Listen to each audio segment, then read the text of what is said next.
नमस्कार। आकाशवाणी से समाचार प्रभात के साथ मैं विशाल शर्मा।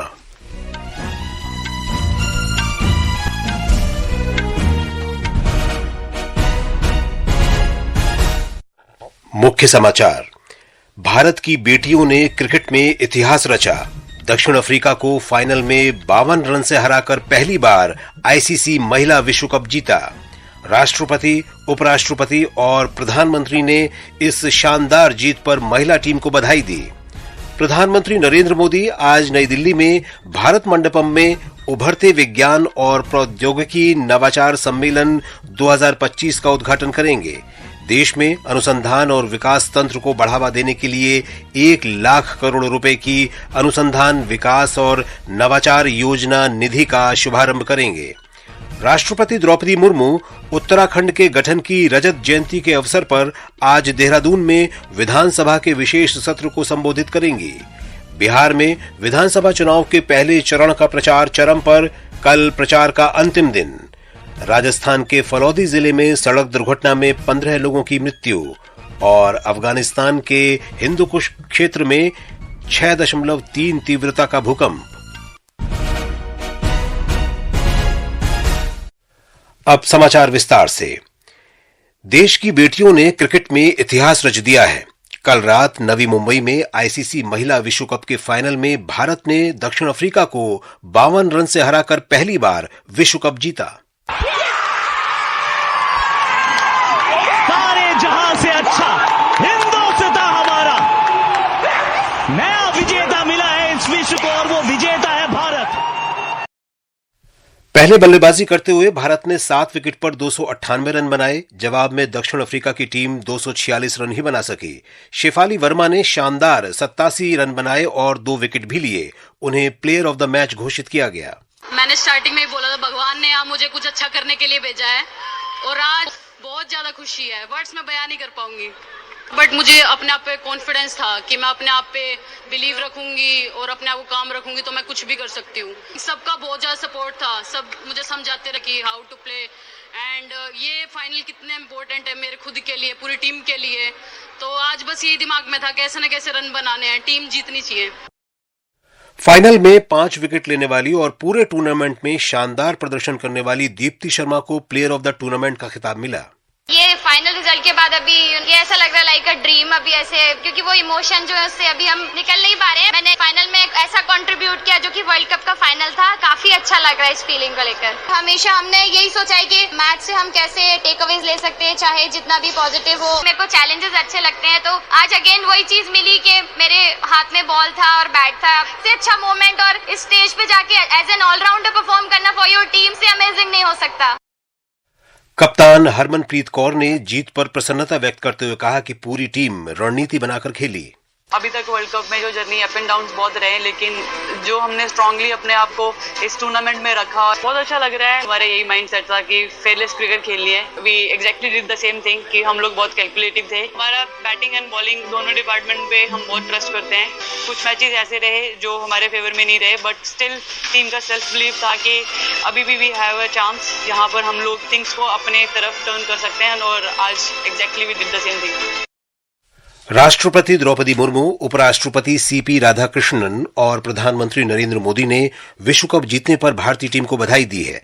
राष्ट्रपति ने कहा कि भारतीय टीम को प्रतिभा और प्रदर्शन के अनुरूप परिणाम मिला और ये ऐतिहासिक उपलब्धि महिला क्रिकेट को और अधिक ऊंचाई पर ले जाएगी। उपराष्ट्रपति ने सोशल मीडिया पोस्ट में कहा कि भारतीय टीम की लगन, कौशल और अदम्य उत्साह ने देश का नाम ऊंचा किया है। उन्होंने कहा कि हरमनप्रीत कौर की कप्तानी तथा शेफाली वर्मा और दीप्ति शर्मा के उत्कृष्ट प्रदर्शन से टीम विश्व विजेता बनी। प्रधानमंत्री ने सोशल मीडिया पोस्ट में कहा कि भारत का प्रदर्शन अद्भुत कौशल और आत्मविश्वास से भरपूर रहा। पूरी टीम ने असाधारण टीम भावना का परिचय दिया। लोकसभा अध्यक्ष ओम बिरला ने भी बधाई देते हुए कहा कि भारतीय टीम ने पूरे देश का दिल जीता है।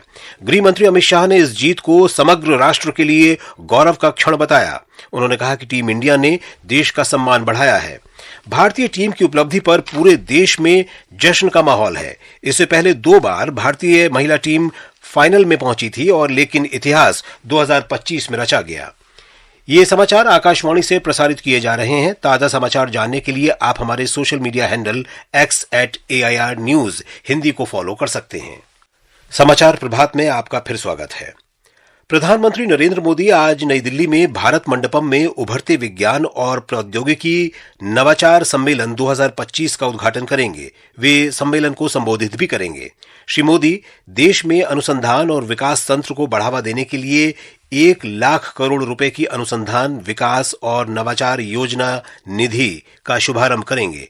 इस योजना का उद्देश्य देश में निजी क्षेत्र से संचालित अनुसंधान और विकास तंत्र को मजबूती देना है।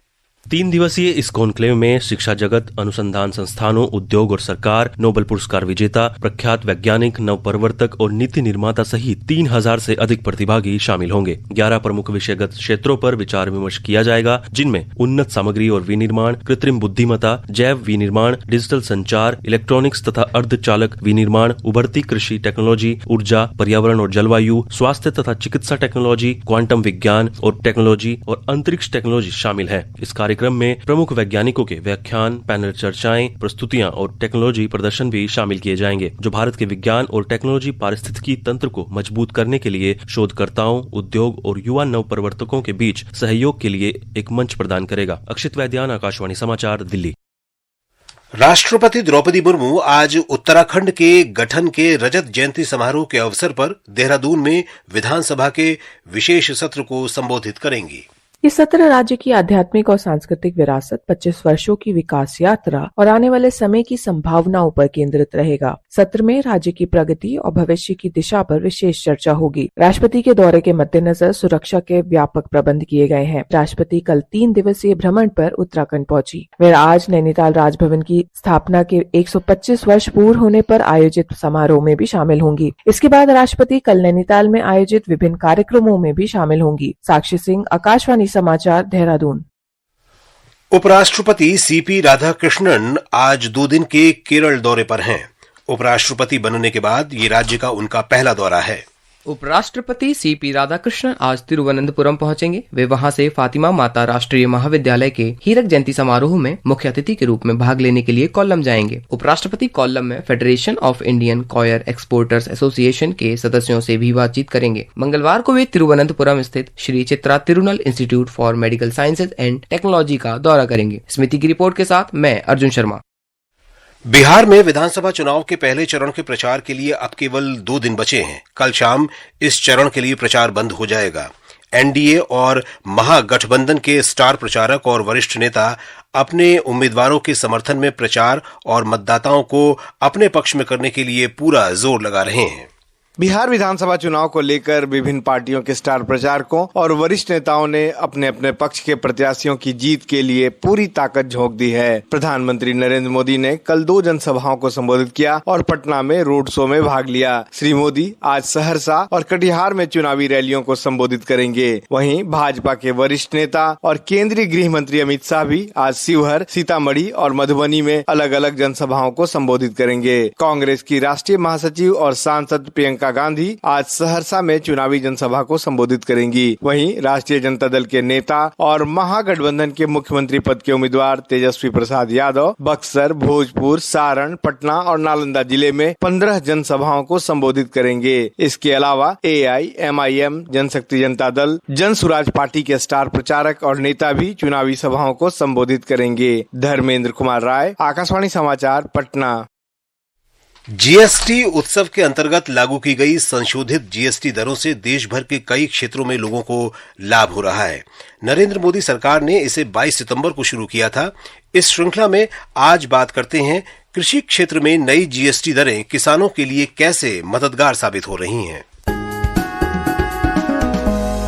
किसानों को बड़ी राहत देने के लिए सरकार ने नए जीएसटी सुधारों के तहत कृषि क्षेत्र में महत्वपूर्ण कर कटौती की है। 1800 सीसी से कम क्षमता वाले ट्रैक्टरों पर जीएसटी की दर 12% से घटाकर 5% कर दी गई है। ट्रैक्टरों पर जीएसटी में कमी से उनकी खरीद मूल्य में कमी आई है, जिससे छोटे और मध्यम पैमानों के किसानों के लिए ट्रैक्टर अधिक किफायती हो गए हैं। जैव कीटनाशक, सूक्ष्म पोषक तत्व, ड्रिप सिंचाई प्रणाली और स्प्रिंकलर सहित कई अन्य उपयोगिताओं तथा खेती के लिए विभिन्न कृषि CNC मशीनों पर GST की दर 12% से घटाकर 5% कर दी गई है। ये कर कटौती कृषि में मशीनीकरण को बढ़ावा देती है और शारीरिक श्रम लागत को कम करती है। ईशानी के साथ आदर्श, आकाशवाणी समाचार, दिल्ली। प्रधानमंत्री नरेंद्र मोदी ने राजस्थान के फलौदी जिले में बस दुर्घटना पर दुख व्यक्त किया है। प्रधानमंत्री ने सोशल मीडिया पोस्ट में प्रभावित लोगों और उनके परिवारों के प्रति संवेदना व्यक्त की और घायलों के शीघ्र स्वस्थ होने की कामना की। प्रत्येक मृतक के निकट परिजन को प्रधानमंत्री राष्ट्रीय राहत कोष से 2 लाख रुपए की अनुग्रह राशि दी जाएगी। घायलों को 50,000 रुपए दिए जाएंगे। कल मतोड़ा के पास भारतमाला एक्सप्रेस वे पर टेम्पो ट्रैवलर के ट्रक से टकरा जाने से 15 लोगों की मौके पर ही मौत हो गई। 2 यात्री गंभीर रूप से घायल हैं। मुख्यमंत्री भजनलाल शर्मा ने घटना पर गहरा दुख व्यक्त किया है। अफगानिस्तान के हिंदुकुश क्षेत्र में कल रात 6.3 तीव्रता का शक्तिशाली भूकंप आया। अमरीकी भूगर्भ सर्वेक्षण के अनुसार भूकंप का केंद्र मजार शरीफ शहर के पास खोल्म क्षेत्र था। मजार शरीफ में लोग दहशत में आधी रात घरों से बाहर निकल आए। राजधानी काबुल में भी भूकंप के झटके महसूस किए गए।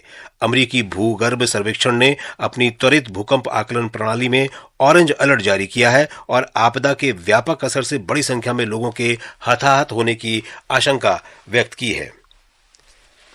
आकाशवाणी का समाचार सेवा प्रभाग आज रात 9:30 बजे अपने फोन इन कार्यक्रम पब्लिक स्पीक में बैंकिंग कानून संशोधन अधिनियम 2025 के अंतर्गत 1 नवंबर से लागू महत्वपूर्ण परिवर्तनों के बारे में परिचर्चा प्रसारित करेगा। भारतीय बैंकिंग और वित्त संस्थान के आंचलिक प्रमुख और वरिष्ठ बैंकिंग व्यवसायी प्रोफेसर नरेंद्र कुमार भसीन हमारे स्टूडियो से श्रोताओं के सवालों के जवाब देंगे। श्रोता बैंकिंग कानून में संशोधन के विभिन्न पहलुओं के बारे में प्रश्न पूछ सकते हैं। ये समाचार हमारी वेबसाइट www.newsonair.gov.in और हमारे news on AIR mobile app पर भी उपलब्ध हैं। और अब आज के समाचार पत्रों की सुर्खियों के साथ हैं फरहत नाज। धन्यवाद विशाल। महिला क्रिकेट विश्व कप के फाइनल में भारत की ऐतिहासिक जीत आज के सभी अखबारों के मुख पृष्ठ पर है। हिंदुस्तान की सुर्खी है, बेटियों ने जीत ली दुनिया, महिला विश्व कप पर पहली बार कब्जा। राजस्थान पत्रिका ने लिखा है, खत्म हुआ 52 साल का इंतजार, पहली आईसीसी ट्रॉफी जीती भारतीय टीम ने। दैनिक भास्कर ने लिखा है, देश में देवी दिवाली। अत्याधुनिक संचार उपग्रह का सफल प्रक्षेपण भी अखबारों की सुर्खी बनी है। देशबंधु लिखता है, इसरो ने सबसे भारी सैटेलाइट किया लॉन्च, अंतरिक्ष से दुश्मनों पर रहेगी कड़ी नजर। राजस्थान पत्रिका का कहना है, बाहुबली रॉकेट से प्रक्षेपित किया 4 टन वजनी उपग्रह CMS-3, नौसेना की बढ़ेगी ताकत, संचार होगा मजबूत। बिहार विधानसभा चुनाव को लेकर मुख्य निर्वाचन आयुक्त ज्ञानेश कुमार का बयान लोक सत्य में है। शांतिपूर्ण और पारदर्शी होंगे विधानसभा चुनाव, किसी भी प्रकार की हिंसा को बर्दाश्त नहीं करेगा आयोग। तपस्या, सरलता और कर्तव्य निष्ठा को जीवन का आधार बनाए छात्र, राष्ट्रपति द्रौपदी मुर्मू के इन शब्दों को देते हुए हरिभूमि ने लिखा है, पतंजलि विश्वविद्यालय के दूसरे दीक्षांत समारोह में राष्ट्रपति ने कहा, विकसित भारत का सपना महिलाओं की निर्णायक भूमिका के बगैर अधूरा। पंजाब के कई शहरों और कस्बों में रविवार को समाचार पत्रों के देरी से पहुंचने को भी अखबारों ने प्रमुखता दी है। जनसत्ता के अनुसार पंजाब पुलिस ने अखबार लेकर जा रहे सभी वाहनों को अलग अलग रोककर की जांच। विपक्ष ने कहा, पंजाब भर में समाचार पत्र वितरण पर रोक लगाना, प्रेस की स्वतंत्रता पर हमला, अघोषित आपातकाल करार दिया। धन्यवाद फरहत। और अब अंत में मुख्य समाचार एक बार फिर। भारत की बेटियों ने क्रिकेट में इतिहास रचा। दक्षिण अफ्रीका को फाइनल में 52 रन से हराकर पहली बार आईसीसी महिला विश्व कप जीता। राष्ट्रपति, उपराष्ट्रपति और प्रधानमंत्री ने इस शानदार जीत पर महिला टीम को बधाई दी। प्रधानमंत्री नरेंद्र मोदी आज नई दिल्ली में भारत मंडपम में उभरते विज्ञान और प्रौद्योगिकी नवाचार सम्मेलन 2025 का उद्घाटन करेंगे। देश में अनुसंधान और विकास तंत्र को बढ़ावा देने के लिए 1 लाख करोड़ रुपए की अनुसंधान, विकास और नवाचार योजना निधि का शुभारंभ करेंगे। राष्ट्रपति द्रौपदी मुर्मू उत्तराखंड के गठन की रजत जयंती के अवसर पर आज देहरादून में विधानसभा के विशेष सत्र को संबोधित करेंगी। बिहार में विधानसभा चुनाव के पहले चरण का प्रचार चरम पर, कल प्रचार का अंतिम दिन। इसके साथ ही समाचार प्रभात का ये अंक समाप्त हुआ। नमस्कार।